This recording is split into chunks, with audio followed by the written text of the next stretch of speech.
नमस्कार। एमपीसीजी 2020 में आप सभी दर्शकों का बहुत बहुत स्वागत है। मैं हूं आपके साथ राहुल सौमित्र। नमस्कार, मैं हूं आप सभी के साथ रचना नितेश और इस बुलेटिन में मध्य प्रदेश और छत्तीसगढ़ दोनों ही प्रदेशों की हर बड़ी खबर से करेंगे अपडेट। तो चलिए रचना, सबसे पहले शुरुआत आपके छत्तीसगढ़ से करते हैं। बिल्कुल, बीजेपी के जशपुरगढ़ वापस पाने के लिए अभियान चलाने को लेकर रायपुर में सीएम भूपेश बघेल ने निशाना साधा और ये कहा है कि बीजेपी के पास कुछ बचा नहीं, सिर्फ धर्मांतरण, सांप्रदायिकता और दंगा ही बचा है। इसके साथ ही उनका यह भी कहना है कि भाजयुमो की रैली में पुलिस से ये मारपीट करते हैं, दंगा फैलाने का काम करते हैं और इसी में इनकी मास्टरी और इसीलिए ही रासुका का भी विरोध किया जा रहा था। इसके अलावा उन्होंने ये भी कहा कि बीजेपी के पांव उखड़ गए हैं और इसीलिए वापसी के लिए वो छटपटा रहे हैं। इनके पास कुछ है ही नहीं, धर्मांतरण, सांप्रदायिकता, दंगा फैलाना। भारतीय जनता युवा मोर्चा की रैली में देखो किस प्रकार से पुलिस वालों से मारपीट कर रहे थे। और अभी नारायणपुर में घटना घटी, सब भारतीय जनता पार्टी के नेता आरएसएस के लोग थे जो जेल में। तो ये लोग दंगा फैलाने का काम कर रहे हैं और ये इसी में मास्टरी है इनकी। और इसी कारण से वो रासुका का विरोध कर रहे थे, फटफटा रहे हैं कि आखिर छत्तीसगढ़ में हम जो उनके जो पाँव उखड़ गए हैं, कैसे यहाँ फिर से पैर पसार।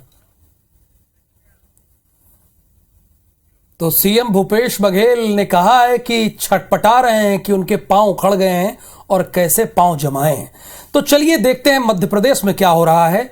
यहां पूर्व सीएम दिग्विजय सिंह के सर्जिकल स्ट्राइक के सबूत मांगने वाले बयान पर सियासत गर्म है। मुख्यमंत्री शिवराज सिंह चौहान ने दिग्विजय और कांग्रेस पर हमला बोल दिया। उन्होंने कहा कि कांग्रेस का डीएनए ही पाकिस्तान परस्ती का है। कभी सर्जिकल स्ट्राइक तो कभी भगवान राम के अस्तित्व के सबूत मांगते हैं और कभी राम सेतु के सबूत मांगते हैं। दिग्विजय सिंह पाकिस्तान के साथ खड़े दिख रहे हैं। कांग्रेस का डीएनए ही पाकिस्तान परस्ती का है और दिग्विजय सिंह फिर सर्जिकल स्ट्राइक के सबूत मांग रहे हैं। ये सेना का मनोबल गिराने का पाप वो कर रहे हैं। सवाल उठा रहे हैं कि सेना कमजोर होगी। ये देशभक्ति नहीं है। कभी दिग्विजय सिंह के राज में सिमी का गढ़ था ये मध्य प्रदेश। सेना का मनोबल गिराने का पाप और अपराध तो कम से कम कांग्रेस ना करे। कमलनाथ जी, आप केवल वचन पत्र में लिखने का ढोंग करते हैं। तो मध्य प्रदेश की राजनीति में ढोंग और नाटक नौटंकी का प्रचलन बहुत है। राहुल गांधी ने कांग्रेस नेता दिग्विजय सिंह के सर्जिकल स्ट्राइक के ऊपर दिए बयान से पल्ला झाड़ लिया है। उन्होंने कहा कि सेना के शौर्य पर कभी सवाल नहीं उठाया है। अगर सेना कुछ करती है तो उस पर सबूत की जरूरत नहीं है। दिग्विजय जी की निजी राय है और मैं इससे सहमत नहीं हूं। और सवाल यह भी उठ रहा है कि सार्वजनिक जीवन में क्या निजी राय हो सकती है। दिग्विजय सिंह जी ने कहा, उससे मैं बिल्कुल अग्री नहीं करता हूं। हमारी आर्मी पर हमारा पूरा ट्रस्ट है। अगर आर्मी कुछ करे, सबूत देने की कोई जरूरत नहीं है। अब भला बीजेपी विधायक कहां पीछे रहने वाले थे। रामेश्वर शर्मा ने भी सर्जिकल स्ट्राइक पर सवाल उठाने के बयान पर दिग्गी पर निशाना साधा है। दूसरी तरफ सीएम शिवराज के आरोपों पर पीसीसी चीफ कमलनाथ ने पलटवार किया। कमलनाथ ने यह कहा कि बीजेपी का डीएनए क्या है पूरा देश जानता है। एमपी की जनता और आदिवासी इस बात की गवाह है। ये कांग्रेस के डीएनए की बात ना करें, अपने डीएनए की बात करें। जो कांग्रेस का डीएनए है वो पूरी जनता जानती है, देश के सब लोग जानते हैं कांग्रेस का क्या डीएनए है। तो दिग्गी के बयान में सिर्फ मध्य प्रदेश में ही सियासत नहीं गरमाई हुई है, इधर छत्तीसगढ़ में भी दिग्विजय सिंह के बयान पर बयानबाजी चल रही है। बीजेपी प्रदेश अध्यक्ष अरुण साव ने दिग्विजय सिंह के बयान पर तंज कसते हुए कहा है कि कांग्रेस लगातार सेना का मनोबल गिराने का काम कर रही है, जो देश के लिए दुर्भाग्यजनक है। इसके साथ ही साव ने यह भी कहा कि कांग्रेस पाकिस्तान परस्ती दिखाती रही है और इसीलिए जनता इनसे दूर हो गई है। देखिए, कांग्रेस पार्टी दिग्विजय सिंह जैसे नेता लगातार सेना के मनोबल को गिराने का काम और पाकिस्तान परस्ती हमेशा ये दिखाते रहे हैं। ये देश के लिए दुर्भाग्यजनक है कि इस प्रकार से वरिष्ठ नेता इस प्रकार से सेना के मनोबल गिराने का, पाकिस्तान परस्ती का काम ये लगातार करते हैं और इसीलिए जनता इनसे दूर हो गई है। तो बीजेपी मध्य प्रदेश विधानसभा चुनाव की तैयारियों को लेकर भोपाल में एक बड़ी बैठक की है। बैठक पहली बार पूरी तरह प्लास्टिक फ्री और हाईटेक है। ये बैठक खासतौर पर इको फ्रेंडली है, जिसमें किसी भी तरह के सिंगल यूज प्लास्टिक का इस्तेमाल नहीं किया गया। प्रदेश कार्य समिति की बैठक में चुनावी रणनीति और बूथ सशक्तिकरण अभियान को लेकर चर्चा की जा रही है। यही बीजेपी है। बैठक किसी और मुद्दे पर हुई और खबर कुछ और निकलकर सामने आ रहा है कि वो सिंगल यूज प्लास्टिक का इस्तेमाल कर नहीं रही है।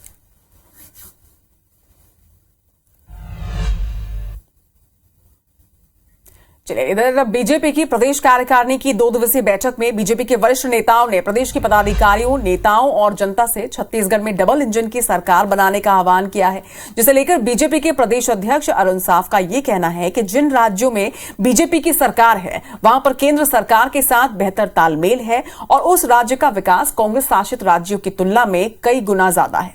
छत्तीसगढ़ में भी डबल इंजन की सरकार बनेगी तो छत्तीसगढ़ का विकास होगा।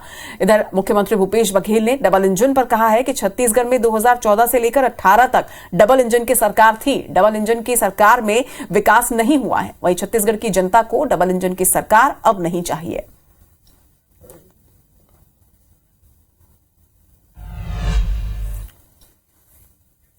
भारत को हिंदू राष्ट्र बनाने का आह्वान करने वाले बागेश्वर सरकार पंडित धीरेन्द्र कृष्ण शास्त्री को जान से मारने की धमकी मिली है।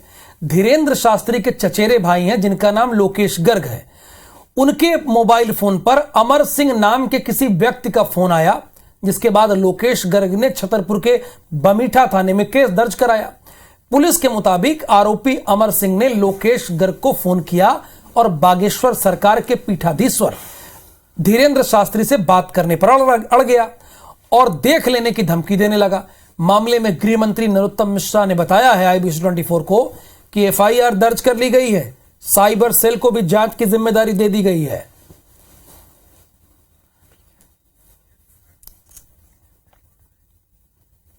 कानून ने अपना काम प्रारंभ कर दिया है। FIR हो गई है जिले में, औसा थाने में, और उसके बाद विषय को पूरे को जांच में ले लिया है। साइबर वालों को भी दे रहे हैं। नहीं, परिवार के लोग अभी उनके साथ ऐसी बसें नहीं आया है, पर आता भी है तो पूरा सुरक्षा करेंगे। बागेश्वर धाम के पीठाधीश्वर धीरेन्द्र कृष्ण शास्त्री को लेकर मचे घमासान पर PCC के चीफ कमलनाथ ने एक बड़ा ध्यान दिया है। उन्होंने कहा है कि पंडित धीरेन्द्र कृष्ण शास्त्री के हिंदू राष्ट्र बनाने के बयान पर जो धार्मिक लोग हैं वो अपने धर्म की बात करें, इसमें कोई खराबी नहीं है। उन्होंने कहा कि लोगों के अपने अलग अलग विचार होते हैं। हमारा राष्ट्र हमारी संस्कृति और संविधान के अनुसार ही चलेगा। हमें देश के एक झंडे के नीचे खड़ा होना है। हम भारत की संस्कृति और संविधान का पालन करें।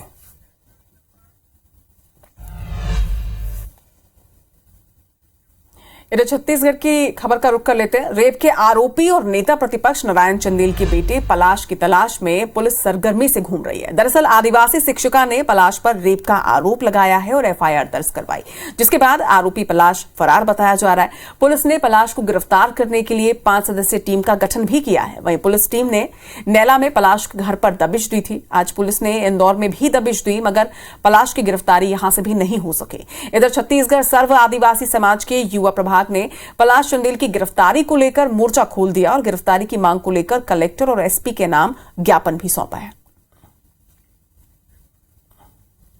प्रकरण का आरोपी जो है फरार है। उसकी पतासाजी और विधिवत कार्यवाही के लिए अलग अलग टीम गठित की गई है, जिसमें 2 टीम इंदौर भेजी गई थी। विवेचना क्रम में FSL और साइबर टीम की भी मदद ली जा रही है। पलाश चंदेल को जल्द से जल्द गिरफ्तार अगर नहीं किया जाता तो हम लोग संभागीय स्तर उग्र आंदोलन के हमारे जो प्रदेश के जो युवा प्रभाग के अध्यक्ष हैं उनके आह्वान पर आज हम जिला जांजगीर चांपा में कलेक्टर महोदय और SP को प्रतिलिपि दिए हैं। मुख्यमंत्री के रूप में उन्होंने कहा था कि यदि बेटा गलती करे तो बाप को लटका देना चाहिए, और ये पर उपदेश कुशल बहुत है ना। किसी आदिवासी महिला के साथ अनाचार हो और उसके बाद रमन सिंह जी इस प्रकार से बयान दे रहे हैं, तो आप दूसरों के लिए कानून अलग है, उसके लिए कानून अलग है। आदिवासी लड़के के साथ बलात्कार हुआ, अभी अगर कहीं ना कहीं प्रतिपक्ष नेता के दबाव में कार्रवाई जरूरत नहीं हो रहा है, इसलिए मेरा पहला मांग है उसके ऊपर कार्रवाई हो, उनको सजा हो और प्रतिपक्ष नेता को तुरंत इस्तीफा दे। वो घटना जो भी हुआ है उस घटना के बारे में लेकर पूरे भारतीय जनता पार्टी की बात करना उचित नहीं है। मान लो कोई विषय होगा तो कानून अपना काम करेगा। कुल कांग्रेस ने आदिवासी वर्ग को साधने के लिए जोर लगाना अभी से शुरू कर दिया है। भोपाल में कमलनाथ ने कांग्रेस के आदिवासी विधायकों के साथ बैठक की। कमलनाथ ने मीडिया से बात करते हुए कहा कि एसटी सेल की बैठक का आयोजन किया गया है, समय समय पर हम बैठक करते रहते हैं। कमलनाथ ने यह भी कहा कि मध्य प्रदेश आदिवासी बाहुल प्रदेश है, मध्य प्रदेश में कोई आदिवासी क्षेत्र नहीं है, अलग अलग क्षेत्रों में आदिवासी निवास करते हैं, सबकी समस्या भी अलग अलग है। अगर कोई one size policy fit for all कहेगा तो वो गलत होगा।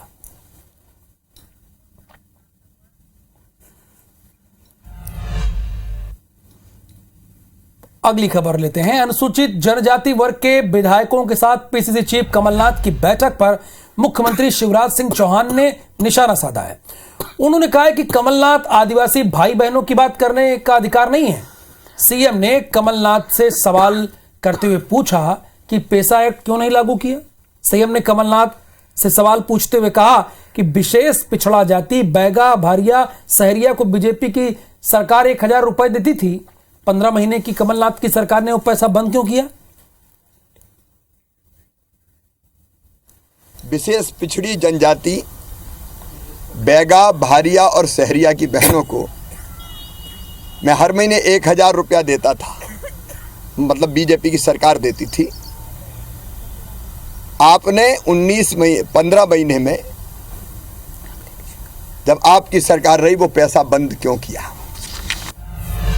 इंदौर में टीम इंडिया ने न्यूजीलैंड को तीसरा और आखिरी वनडे मैच हराकर क्लीन स्वीप कर दिया और आईसीसी वनडे रैंकिंग में भी नंबर 1 की जगह बना ली। मैच काफी रोमांचक रहा। टीम इंडिया की जीत के बाद क्रिकेट प्रेमी खुशी से झूम उठे।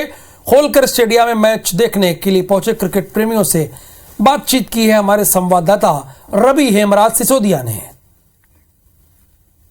देश के सबसे स्वच्छ शहर इंदौर में भारतीय टीम ने क्लीन स्वीप किया है और न्यूजीलैंड को हरा दिया है 3 मैचों की सीरीज में, और उसके साथ में ही आईसीसी वनडे रैंकिंग में भी नंबर 1 का खिताब पाया। और आप देखिए ये सारे टीम इंडिया के फैन हैं और जो यहाँ पे जीत हासिल की है उसको लेकर काफी उत्साह जो है यहाँ पे जितने भी प्रशंसक है वो काफी खुश है।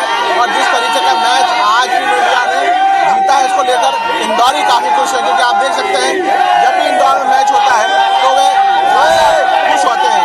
और अगर हम बात करें तो आज का जो मैच रहा है काफी रोमांचक रहा है। शुभमन गिल ने शतक मारा, रोहित शर्मा शतक ने मारा, लेकिन अगर हम बात करें न्यूजीलैंड के एंड से तो वहां से भी उन्होंने भी मैच में आने की वापसी की थी। आज के मैच को लेकर क्या कहेंगे खास? आज का मैच बहुत ही शानदार था, बहुत ही मजा आया, हमने सब एंजॉयमेंट किया, खेल के लेके सबको बहुत खुशी हुई। आज के मैच एक ही चीज बोलेंगे, हिंदुस्तान जिंदाबाद था, जिंदाबाद है, जिंदाबाद रहेगा।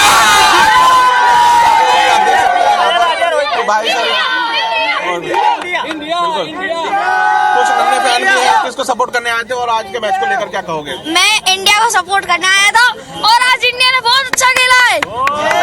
आज मजा आया देखने में। बहुत अच्छा लगा। हमारे मध्य प्रदेश इंदौर में मैच हुआ और इसी तरह से हमारे मध्य प्रदेश इंदौर में मैच होते रहे तो हमारे मध्य प्रदेश के जो दर्शक हैं उनको भी देखने को मिलेगा। बहुत बढ़िया लगा रोहित भाई की सेंचुरी देख के और शुभमन गिल की भी सेंचुरी देख के बहुत अच्छा लगा। वो लास्ट में देख सकते हैं एक बार फिर वो यहाँ पहुंचे थे और टीम इंडिया ने जीत हासिल की है और इसके साथ ही टीम इंडिया ने वनडे रैंकिंग में नंबर 1 पाया है स्थान।